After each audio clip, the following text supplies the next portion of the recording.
আসসালামু আলাইকুম। Toshiba 1.5 kilowatt একটা ইনভার্টারের কাজ করবো আজকে। ইনভার্টারের সমস্যা হলে এটার তো পাওয়ার নাই। 3 ফেজ 220 1.5 কিলোওয়াট। এটার মডেল হলো BFS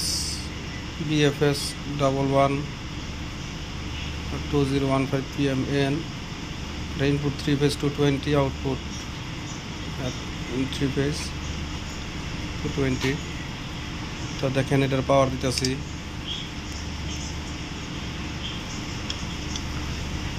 আমি কানেকশন করে রাখছি আগেই।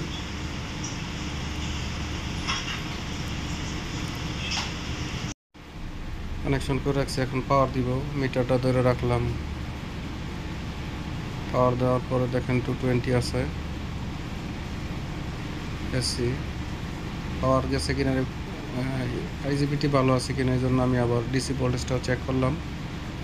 ডিসি ভোল্টেজও ঠিক আছে, তার মানে আইজিবিটি ভালো আছে।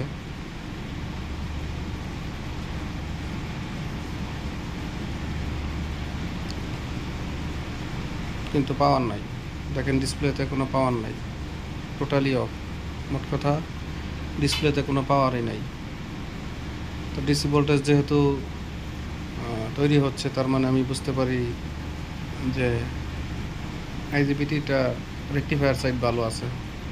তো এটার এখন খুলবো, খুলে আপনাদের সামনেই কাজ করবো, সাথে থাকেন। ডিসি ভোল্টেজটা ডিসচার্জ করে নিই, না হলে আবার শর্ট খাইতে হবে। ডিসচার্জ হয়ে গেছে।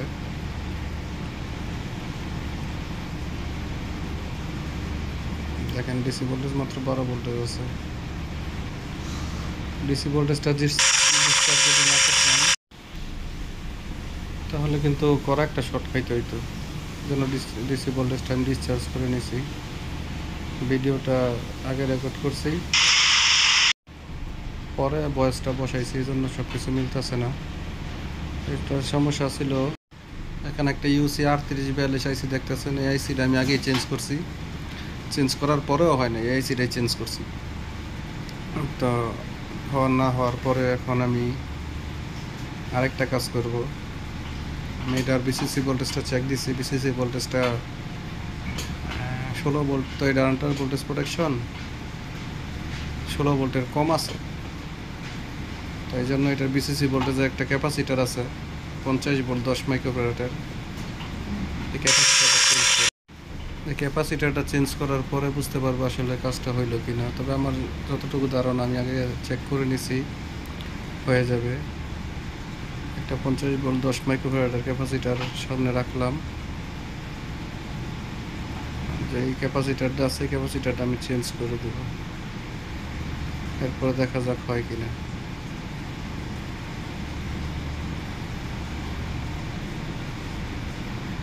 যে ক্যাপাসিটারটা খুলতেছে, এটা 10 ভোল্ট 50 মাইক্রোফ্যারাডের ক্যাপাসিটার। 50 ভোল্ট 10 মাইক্রোফ্যারাডের ক্যাপাসিটার, দুঃখিত, কিছু মনে করবেন না। 10 মাইক্রোফ্যারাড 50 ভোল্ট। এটার জায়গায় নতুন আরেকটা ক্যাপাসিটার আমি লাগাবো, চেঞ্জ করে দেখি হয় কিনা।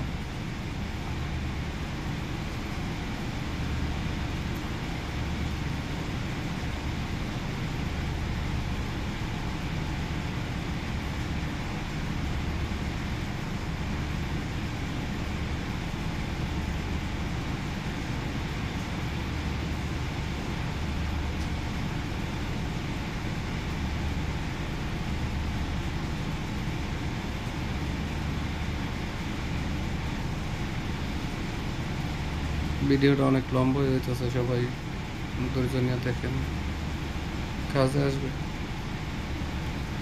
যারা টেকনিক্যাল সাইডে আছেন, টেকনিশিয়ান হিসেবে, ইলেকট্রনিক্স টেকনিশিয়ান হিসেবে আছেন, তাদের কাজে আসবে। যারা বেশি এক্সপার্ট আছেন তারা ইগনোর করতে পারেন।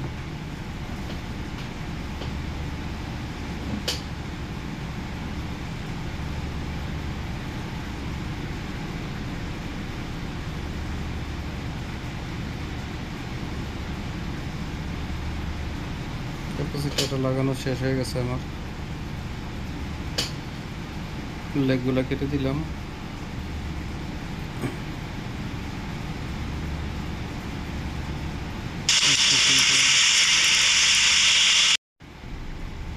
যেহেতু অনেক বড় হয়ে গেছে, ভিডিওটা আমি একটু ফাস্ট ফরওয়ার্ড করে দিলাম, টেনে দিলাম, স্পিড বাড়াই দিলাম, ভিডিওর স্পিড।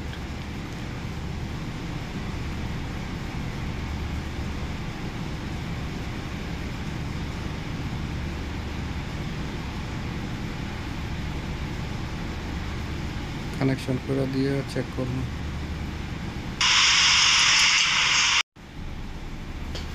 কানেকশন করছি, এখন পাওয়ার দিই। পাওয়ার দিয়ে দেখি কি হয়। পাওয়ার দিলাম, হ্যাঁ পাওয়ার আসছে, মাশাল্লাহ, আলহামদুলিল্লাহ পাওয়ার আসছে। দেখেন সুন্দরভাবে পাওয়ার এসে পড়ছে। ইউসি 3842-এর বিসিসি ভোল্টেজটা যদি 16 ভোল্টেজ নিতে হয় তাহলে আর পাওয়ার আসে না, আন্ডার ভোল্টেজ প্রোটেকশনে চলে যাইছি। তো বিসিসি ভোল্টেজটা প্রথম তৈরি হয়ে এলো বাস ভোল্টেজ থেকে। ক্যাপাসিটারটা ভোল্টেজ জমায় রাখলে তারপরে কাজ হয়। আলহামদুলিল্লাহ ফিটিং করে ফেলছি। ভিডিও অনেক বড় হয়ে যায়, তো এই জন্য ফিটিংয়ের ভিডিওটা আর দেখাইলাম না। দেখেন সব কিছুই ঠিক আছে, বাটনেও কাজ করতেছে, প্রত্যেকটা বাটনেই কাজ করতেছে, আলহামদুলিল্লাহ।